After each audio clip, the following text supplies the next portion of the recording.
Welcome to the IRS Solution Attorney Show. If you have problems with the IRS, don't focus on the negative, focus on the solutions. With the IRS Solution Attorney, Darrin T. Mish. For over 15 years, he's been helping taxpayers with IRS problems reclaim their lives and their financial stability. Now, here's your host of the IRS Solution Attorney Show, Darrin T. Mish. Good morning. This is Darrin T. Mish, the IRS Solution Attorney. Spit it out. I'm your co-host, Katrina Madewell. Welcome to the show. He's got this ear-to-ear smile this morning. If you're watching on Facebook Live, you can see it. And I'll let him tell you why. I don't want to steal his thunder. So we finally have licked the problem of show audio into the Facebook Live feed. This has been driving him nuts, by the way. And if you hadn't, known, you wouldn't think it would be any big deal, right? I mean, you'd think, well, the show audio with the music and the commercials and Pat George, the producer and whatnot, that would be no big technological hurdle. It has been the biggest pain in the neck. And we actually had to digress. We had to go back in time a little bit with technology to make it work. But it's working today, and I'm really excited about it because it's going to give us nice, clean audio video of the show as we go forward, which is actually really useful because we probably have more listeners who listen to us on a time delay on the podcast or on the app than we do that are listening live today on the air. Well, that's how it goes. People want stuff when they want it. It's the day and age we live in. You get the people that hop in and out of the car like you that are listening today. But there's people that want to listen on demand. Exactly, and it's such a niche-y show, right? I mean, we try to make it fun. We try to talk about chickens and the farm and the tractor and things like that. And for about the last 6 weeks, you've come in early, and you tried to apply this, and you were always excited and said it's going to work today. And then the long face. And then this morning I go, oh no, another depressing morning for him. And voila. Well, it's funny. For the last 6 weeks, I have been getting here a little bit later than normal. We used to always pull up about the same time, but I have been actually leaving later. So I get here later. Darren's been getting here earlier, messing with the show stuff. And then finally today, you got to figure it out. And I've checked the queue. It's working good. And one would think that it would be, you could test it at home or at the office or whatever, but you really can't because you've got a board you got to plug into here, and so what's the matter? You didn't want to drive an hour and a half to check it a little more often? Yeah, it's just been trial and error, and it's just cool. I'm just happy about it. So he's excited. If you get a chance and you're not driving, hop on over to the Facebook page. And I'm really, well, actually, it's not on the IRS Solution Attorney page. It's actually on the Darrin Mish page. So, but I think he's public. So but yeah, I'm public, and you can also friend me. I pretty much friend anyone unless, it's obviously odd. If you're crazy, he probably won't friend you. Yeah, well, if you're crazy, I'll probably friend you and unfriend you real quick. But if you're cool, he's cool too. Yeah, because I'm all about helping more people. I'm actually pretty excited about the show topic today. Over the last several months, we've kind of gone pretty far afield from what I really do on a daily basis. And today we're going back to basics. We're going to talk all about what do you do when the IRS garnishes your paycheck. And hopefully this has never happened to you. But if it does happen to you, it ranks right up there as one of the very most stressful experiences in your entire life. Isn't this when most of your clients call you, like right after this happens? These are not usually very pleasant phone calls when this happens. That is for sure. They've been watching you for a while on Facebook and following your podcast, and now it just happened to them, and they're like, I better call that guy. Well, it's kind of hard, too, because if you've waited until, the IRS is garnishing your paycheck, there's some hurdles that we'll discuss that could make it really challenging, and even sometimes, not often, but sometimes impossible to get the IRS. It's actually called a wage levy. But the common phrase is garnishment, and sometimes it's impossible to get that garnishment. So the wage levy, that's not like the bank account where they go in, they swoop it once, and then, unbeknownst to most people, it's open the next several times. If they do this with your wages, is that like indefinite until they get their money? Like, how's that happen? Yeah, that's a good question. Yeah, wage levies are wage levies, the proper term is wage levies are continuous. They're not indefinite because theoretically, right, you'll eventually pay it. So if you have $3,000 and they're levying your wages and they're taking $1,000 a month, it's not indefinite, but it's continuous until paid. I'm just thinking about the tax bills that some of your clients have, that might feel like forever. Yeah, for some of my clients, it would be indefinite. That's why I'm saying. Because there's just not enough time in their life left to pay it back on a levy, in a levy situation. And so... So they're going to typically, when they go in there and they do this, and we've talked about this before on the show, but how do they calculate what they're going to take? Like, how do you know if that number is going to be $1,000 or whatever it's going to be? Well, actually, when my computer comes back up here, we'll look and I'll give you some specific examples. There's an IRS publication called IRS Pub 1494. And if you just go to the IRS website or just Google that, you can find IRS publication 1494. And what it is, it's just a table. And it just shows you if you're, for example, if you're single and you have one dependent, yourself, then it shows you how much money of your paycheck you get to keep. Not how much they're going to take, but how much you get to keep after taxes, after insurance, after any other deductions. That's how much you get to keep. And it's really low. They're going to pull probably your prior tax returns, go off that. No, it has nothing to do with your prior tax returns at all. It has to do with this Pub 1494, and I can give you an example here in a couple of minutes. So is this, would this be safe to say it might be somebody that was prior self-employed and now they have a job? Is that? Well, no, it's just anybody. It's just anybody who has a job, is actually employed and gets a W-2 and earns wages is subject to an IRS wage levy theoretically if all the other procedures have gone through. And so, if you're an independent contractor. Let's say you're an independent contractor plumber and you really are just working for one plumbing company. Okay. What then the IRS can do is they can issue it's not really a wage levy. It's more like a contractor levy, but they can issue a levy to the guy who pays you, and they get to keep 100% of the money until it's paid. So those guys are even in worse shape than the wage earner because just the way the law is written, if it's a contractor levy, you don't get to get any money. And so let's talk about the practical effect of what really that causes, what really happens. Okay. Yeah. Yeah. And what that looks like. Cause I imagine, and I had another question, but we'll save that for later. So what really happens in that context where you have the contractor levy where you're getting nothing is, usually the guy just has to quit that gig and he has to go find something else because nobody can live on nothing. And, sometimes when you call the IRS and you ask them to release that wage levy or that contractor levy in this instance, it's like talking to a brick wall. It really is. It's, there's prerequisites to getting the wage levy released. You have to have no missing tax returns. You have to fill out good, valid financials. You have to provide bank statements, things like that. And to provide DNA. this, yeah. Just kidding. and to provide this type of documentation, when you're under that kind of stress, is not anybody's happy place, right? So obviously, if you're employed by somebody and they get this demand letter from the attorney, they're just going to do it. They're just going to make that happen. So what happens? Like, does it ever happen if it, okay.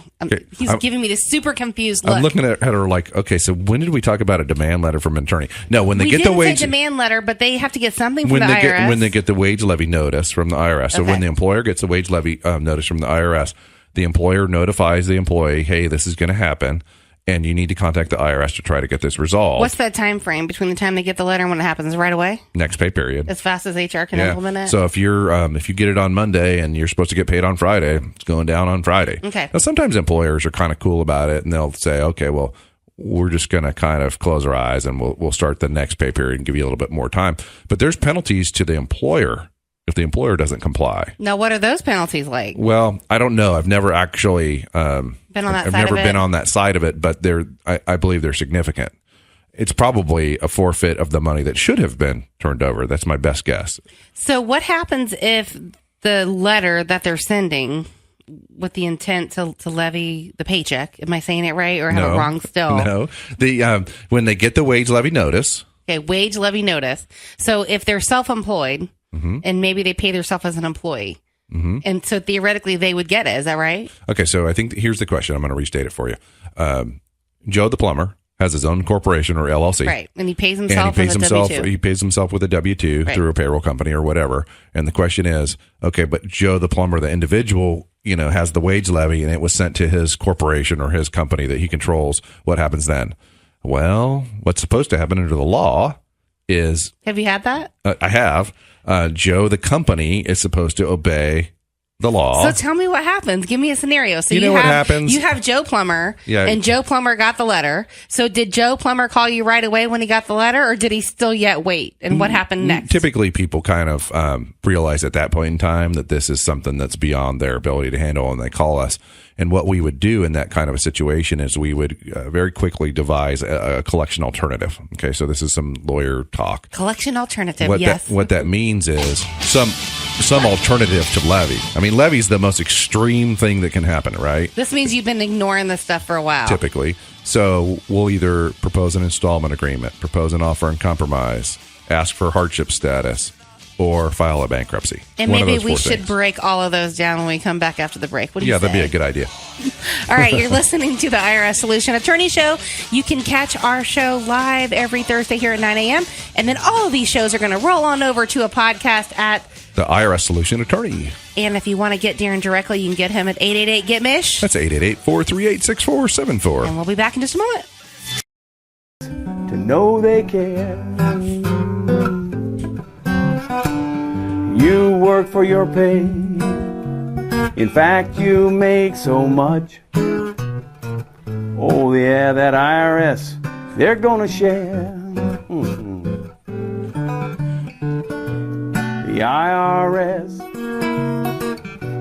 The IRS never rest.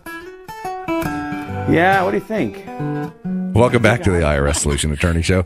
I would have sat here and listened to that bumper until it ended. I think that bumper music is fabulous. You will not get another producer Maybe that that's can find the music that. we should have for the opening of the Like, show. how did you find that, Pat? Where did that come from? We just pull things out of the clouds. Okay.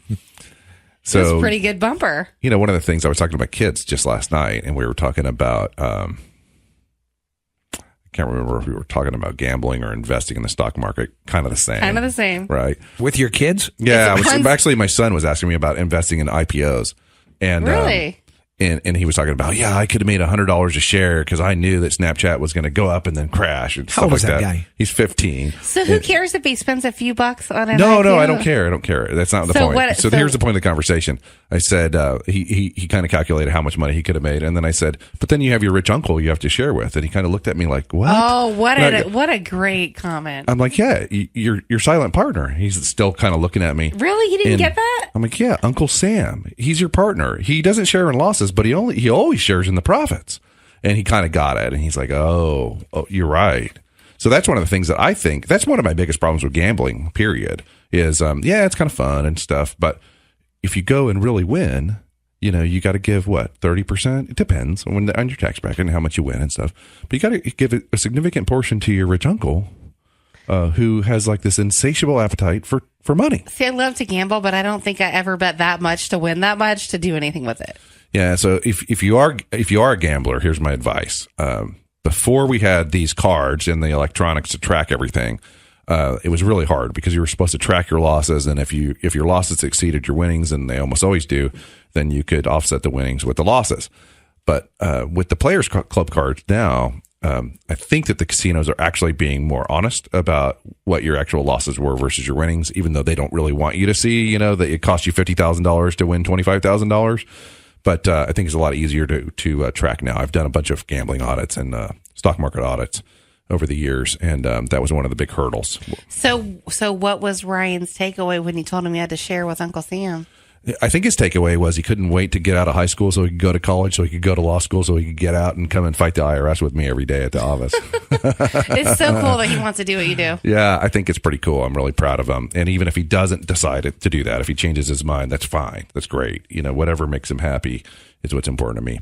But We were talking about this last week. We were like, sometimes, like, with you having expertise for so long, and if he were to come in, sometimes the kids just take the business in a whole different direction, and sometimes it's better. Oh, it ought to be better because he's not going to have to go through, the 20 years of trying to figure out how to run the business and how to get clients and how to market and all that kind of thing. That will all have been sort of settled and licked, and he'll just have to focus on how to grow it, get even more clients, and deliver even better results. And focus on that kind of thing. I know that if my father wasn't a lawyer. I was the first person in my family to go to college, as far as I know. And but if my father had been a lawyer, I feel like I would have, been a lot farther ahead. And I'm not crying. I'm not crying the blues or anything. I'm just saying what an advantage. Yes. And I know lots of lawyers Yes. in town who come, their parents were lawyers, and I think that's great. I think it's a fabulous advantage. But really, kind of the bottom line is, I think as parents, we just want to do what's best for our kids. Right.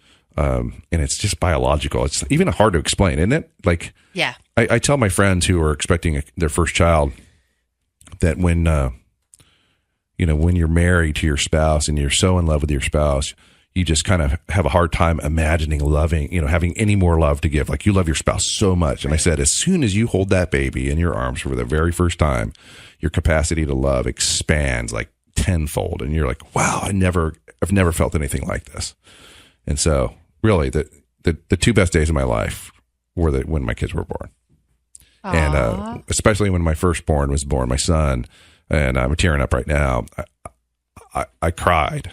I just cried. I couldn't believe how awesome it was. But anyway, today we're talking about what do you do? We couldn't get any farther afield than we just did. But what do you do? Keep it fun and real. What do you do when the IRS garnishes your paycheck? And let's go back to our example because we forgot to mention some stuff. And so remember, we were saying what the example was. Mr. Plumber he pays himself on a W-2, and now he's just got this wage levy where he needs to. The IRS is saying, "Hey, you haven't paid your taxes. We want the money." And so you said there was basically 4 options.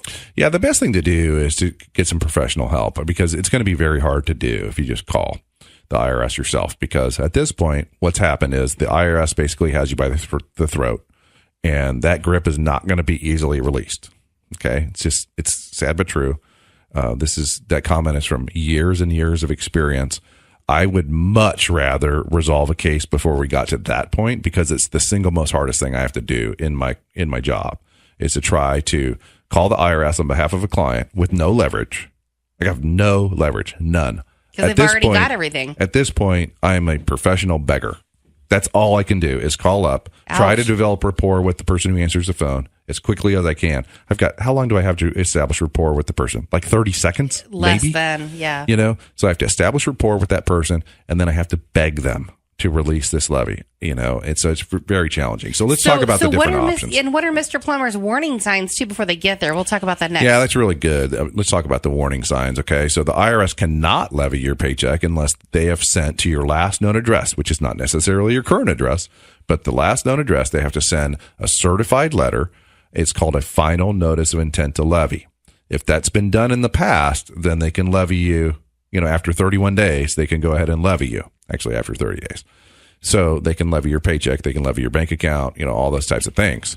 So if they haven't done that, then you're not in any fear of that happening or any danger of that happening is a better way to put it.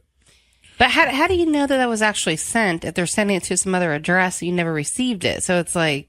Okay, so as an attorney, do you make them prove that? Yeah, how we determine it is once I get the client's power of attorney, which is the document that allows me to represent them, then about a week later I can get access to their transcript information electronically, and then each account, so each tax year gets looked at to see if there's any final notices, if it ever been issued, because it'll be on the transcript. If there's a notation that the final notice has been issued and, more than 30 days has elapsed, then we know we at least have this danger, this possibility of a wage levy happening.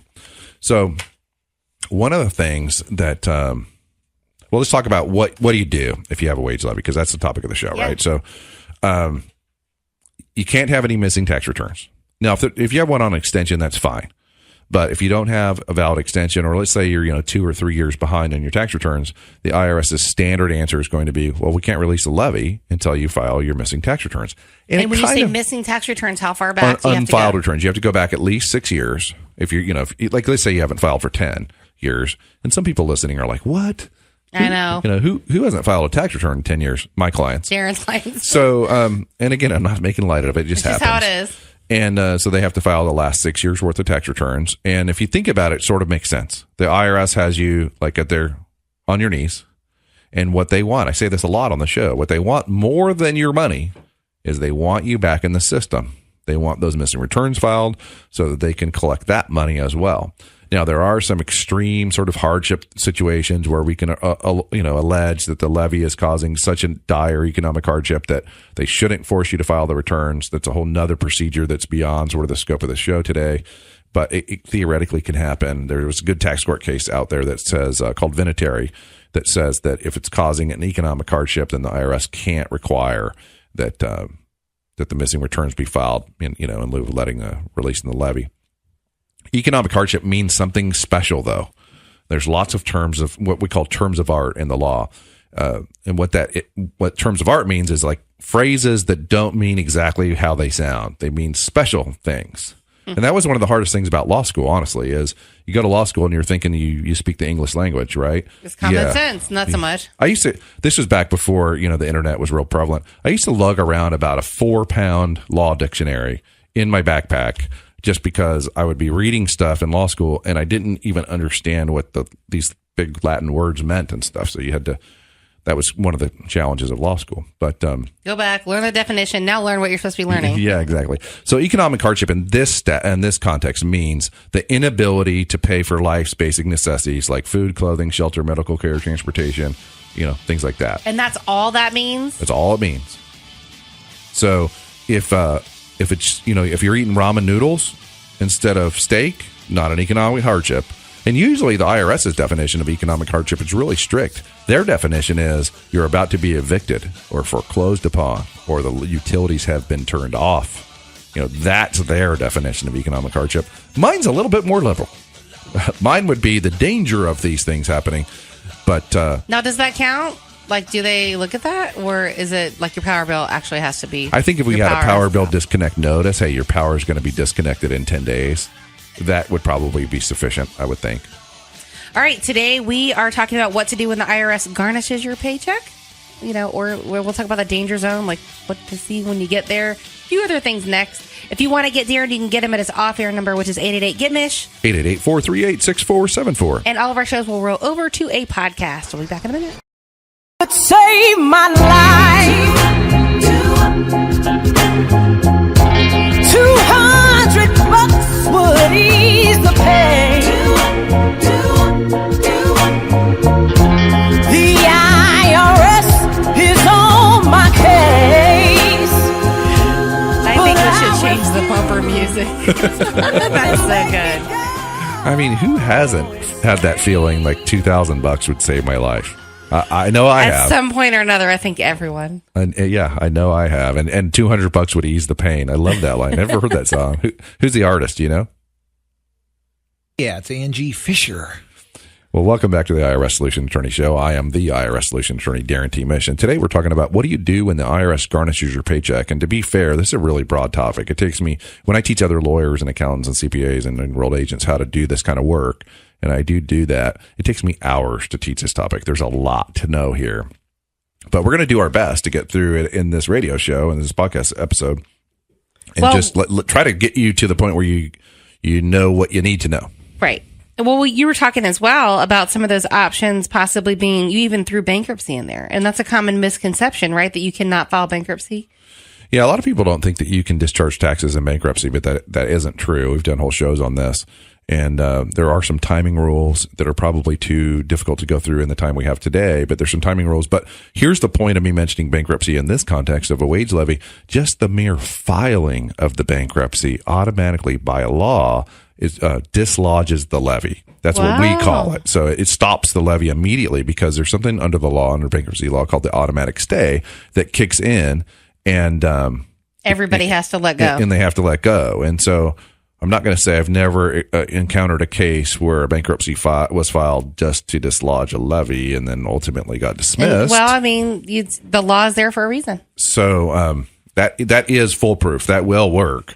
You just have to worry about the collateral damage of the bankruptcy to your credit and to your other financial. And I was going to say, here's the thing. Even though, like, you filed to get that case number and then you dismissed it right away, you could dismiss it the next day. That case number will still appear in public records on your credit report and it will affect you for a while. Yeah, but as a practical matter, a lot of people that I'm dealing with, I mean, their financial life is already in a shambles, so it really doesn't really matter that much. But so bankruptcy is sort of a foolproof option. There's a couple other options. I mean, you can call the IRS and attempt to explain your financials. Get your missing tax returns caught up if you have some missing returns, and you can even fax them to them while you're on the line with them, which is kind of interesting. And make them wait to receive it. Yeah, absolutely. Wow. You can be sitting there on the phone and you can fax the tax returns over to them. That's one of the reasons why we use an electronic fax service, because I can literally be on the phone and faxing at the same time. It's really, I don't have to walk over to the fax machine. We do have a regular fax machine too, but we use the electronic version much more. But you fax your missing returns over to them, and then you're going to go through your financials, and they're going to ask you a bunch of really intrusive questions. And if you don't know what you're doing, and it's okay to answer that? Well, at that point, if you're handling it yourself, you don't have a whole lot of option, right? Okay. So they're going to ask you a whole bunch of obtrusive questions, and if you don't know how to answer them, it's probably not going to come out as well as it could. But ultimately, the point of me talking about this is if the IRS agrees that you have no ability to pay, they will place your case in hardship status, and they will basically release the levy and leave you alone. Okay. Let me give you another hypothetical. Let's say they're levying your paycheck, and they go through your financials, and they determine that you can pay $400 a month, which is better than the, let's say $1,000 a month they're taking. They will do what's called a partial levy release. They'll go ahead and release all but $400 a month. That's better than $1,000. And so sometimes you do find yourself in this situation where you have literally no leverage. You really can't force them to do anything unless you're willing to file bankruptcy.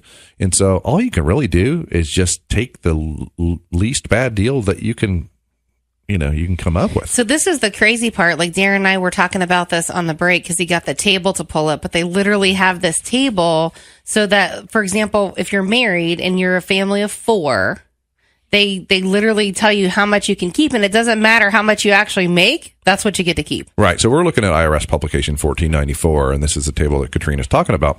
And let's take a married couple. So you file married filing jointly, and you have a family of 4. If you got paid semi-monthly, which is every 15 days, you would get to keep $1,204 every paycheck. Doesn't matter. And that's after deduction. So that's after taxes, after health insurance, that kind of thing. But you only get to keep $1,204. If your paycheck was $5,000 every 2 weeks, just hypothetically, the IRS gets everything above $1,204. So, that's a lot of money. Now, we also discussed at the break that there are people that I've encountered during my career that are levy proof. What does that mean? Well, it means they make less than the amount that the IRS has to let you keep. So I'll give you a different example. Say you're a single guy and you get paid every week. Well, you get to keep $200 a week in that scenario. And I've met people who only earn $175. They actually have a daily chart too. Like that's crazy. Yeah, the daily pay that you get to keep if you're a family of 1 and you're single is $40. Who would that apply to?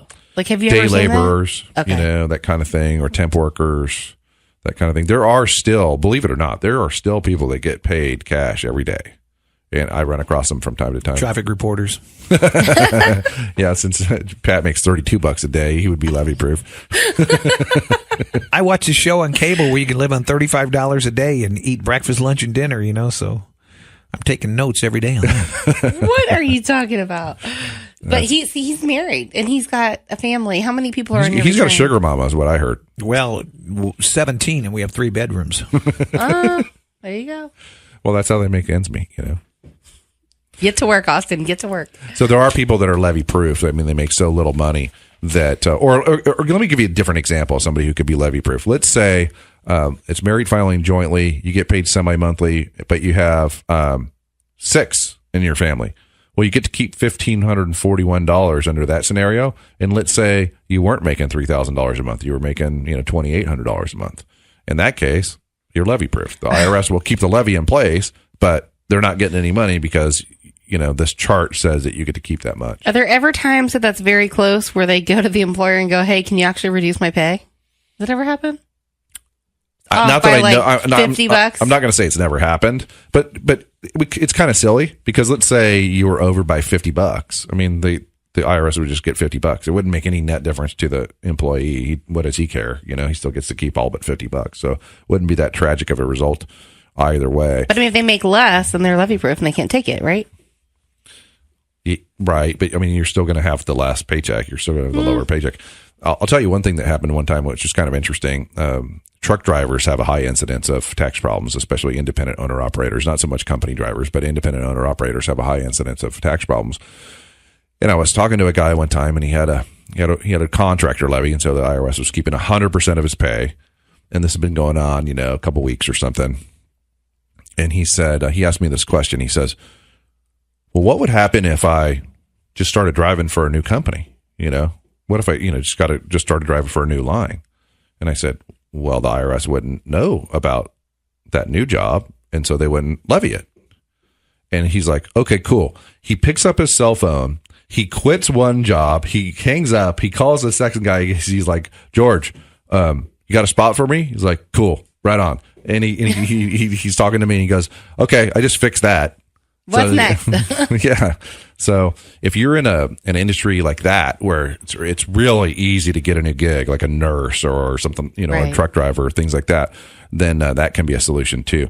But here's kind of the bottom line is we're trying to come up with a collection alternative to the levy that's palatable to both the taxpayer and the IRS. So hardship could be an example. Okay.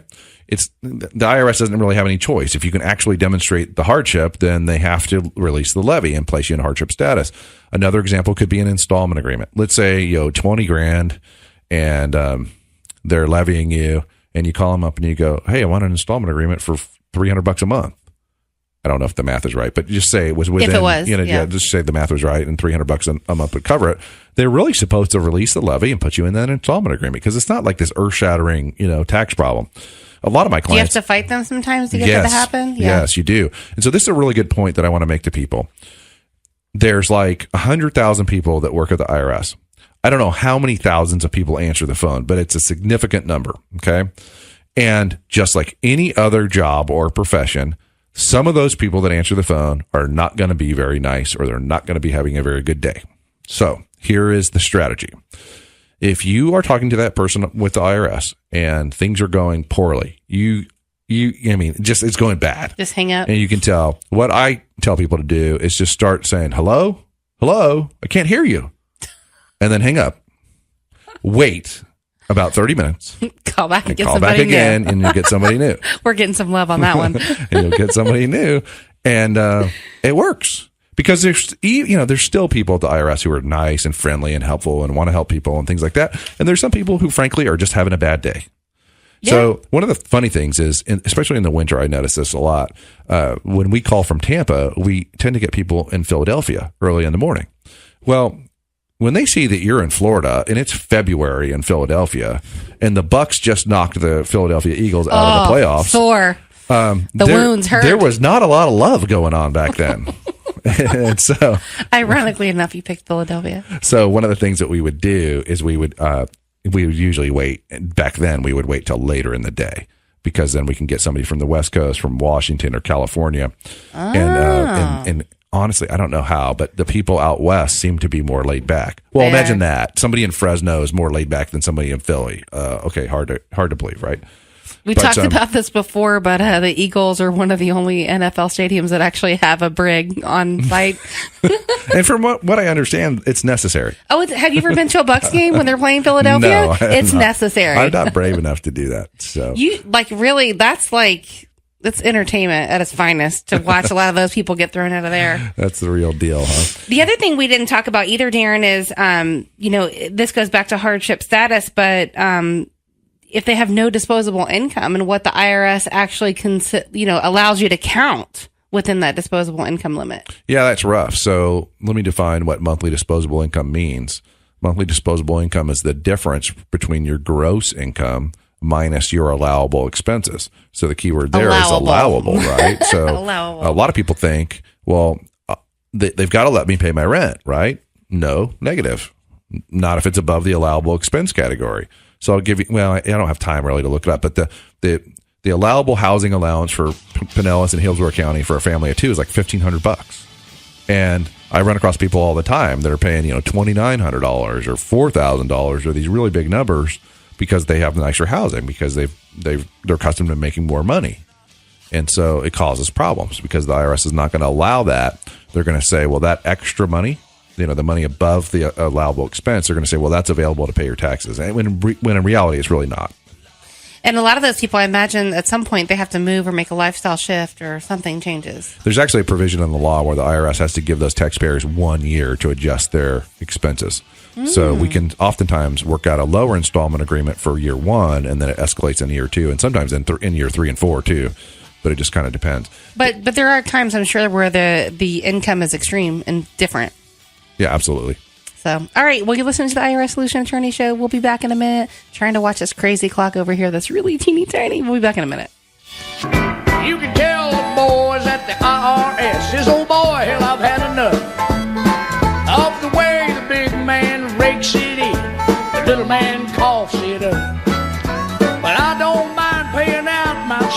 but I sure don't want to pay any less.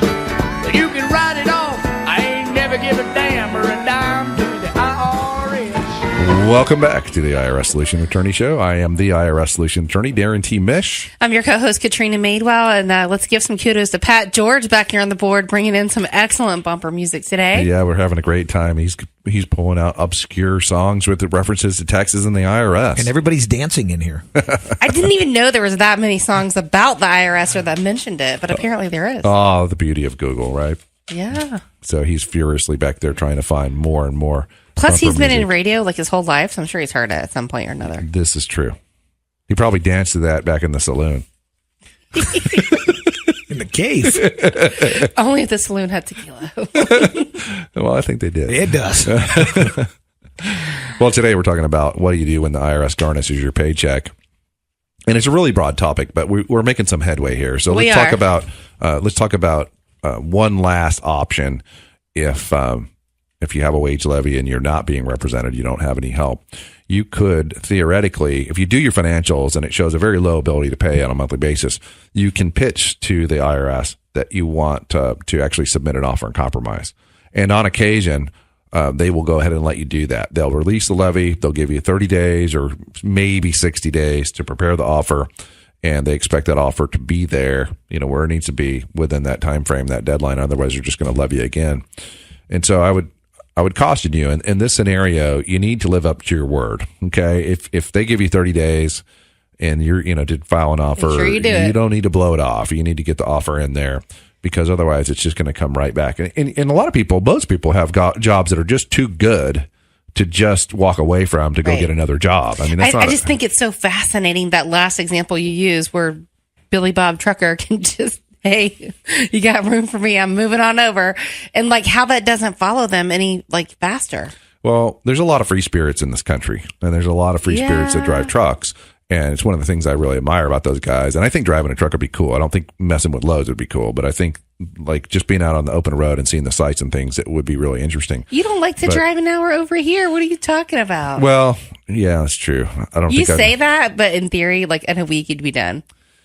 Yeah, that's true. When we take our long family road trips with the RV, towing the RV and stuff, where you don't have a stressful schedule and stuff, it's really fun. But I'm sure that driving a truck has its significant stresses. So I'm probably romanticizing it. Probably. But I'm sure they see some cool stuff. I just don't know how much, if any, extra time they have to check out anything else when in Rome kind of thing, especially when you got a big rig tagging along behind you. Yeah, where are you going to park that thing? Yeah, exactly. Yeah. And we've run into that when we're towing a fifth wheel RV too. It's like we wanted to go to the Alamo one time. It's like, okay, where are we going to park? The Alamo is in downtown San Antonio. I didn't even try. I wasn't even brave enough because I'm going to get this thing off of the interstate. We're going to get down in downtown and I'm not going to be able to make a turn or something because I'm not as skilled as a big rig driver. So you've seen people from all different walks of life and career paths. So, who are people you represent the most? Is it real estate agents or truckers, or who's in your top three? I would say truck drivers, real estate agents, lawyers are pretty high, doctors are pretty high. Glad to know I didn't get singled out. Financial planners are pretty high. Really? No, I would not have guessed that one. Business consultants are pretty high. Life insurance. It's really, I would have to characterize it as people who are self-employed. That would be if you could lump all those people in one category, that would be the biggest category. The self-employed people that get paid in chunks and might have a bad month or two. Yeah, because here's what I hear, and this is true, and I get it, is that they say, well, the IRS just doesn't understand my income ebbs and flows. There's ups and downs. And I want to say to people, well, what do you mean I don't get it? I mean, I've been doing this. Yeah. I've been self-employed for 21 years. But I don't think people realize that. I think when they look at you, they don't realize it's self-employed. You have to make rain. Yeah. Yeah. I actually have to do the marketing, do the sales, and then deliver the service. And still be an attorney. Yep. You're right. And so I have to wear a bunch of hats. So I'm not asking for sympathy. I'm just saying that, I get it. I get the whole thing. They might think that you don't get it, but you really do. Yeah, I absolutely do. And I have had tax problems. I'm not shy about that. I've had tax problems in the past that I had to solve and I had to figure out and whatnot. And I really do get it. So, and I don't judge anybody who has a tax problem because it's pretty easy to to let happen, and it can be really confusing. And So scary. you're not only the owner, you're a customer. Yeah, I think I was my very first customer, and I haven't You shared weren't this. an attorney back then, though. I haven't shared this recently. My very first tax problem I had, I was 18 years old. I mean, I was doing like an independent contractor thing. I was putting the sign flipper. I was putting the signs. Oh, wait, I wasn't yeah. a sign flipper, Not a but spinner. I put those real estate signs in the Yes. ground on what was a Friday night, and then I pick them up on Sunday night. And got paid with a 1099. And the guy even told me, he's like, well, now you're going to have to pay your taxes. And I'm like, I'm 18 years old, man. I'm not paying any taxes. Yeah, exactly. And I ended up with a tax bill, and I was scared. And actually, my stepfather had to call the IRS for me, and he had to get me my very first installment agreement. So I had an installment. Did you know that was the beginning to your career path? I have had I had an installment agreement basically as soon as I became an adult.